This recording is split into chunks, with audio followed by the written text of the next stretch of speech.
போச்சு. 4 நாளா நாடி போச்சு. அவங்க அக்கா ஒரு காரியம் வந்து சொல்றா, ஆண்டவரே நாருமே, ஆண்டவரே நாருமே, கல்லறைக்கு போலாம், நாருமே. நம்ம வாழ்க்கையில ஆண்டவர் சொல்றாரு, உன்னோட பிரச்சனை நாரி போன பிரச்சனை எதாலும் சரி, கர்த்தர் தாமதிக்கிறார் என்று சொன்னா நறுமணம் உள்ளதாய் மாற்றுவார். அல்லேலூயா. நறுமணம் உள்ள வாழ்க்கையை மாற்றுவார். செத்து போயிட்டான் லாசரு. ஆண்டவர் என்ன செஞ்சார்? போய் அழகா லாசருவை உயிரோடு. உங்க வாழ்க்கையிலும் சில காரியம் கைவிட்டு போகிற நிலைமையில கைவிட்டு போனதாவே கூட நீங்கள் நினைத்திருக்கலாம்.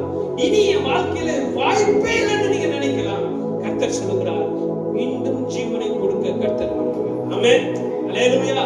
உங்க பிரச்சனை 4 நாள் பிரச்சனையா இருக்கலாம், 4 மாசம் பிரச்சனையா இருக்கலாம், அல்லது 4 வாரம் பிரச்சனையா இருக்கலாம், 4 வருஷம் பிரச்சனையா இருக்கலாம்.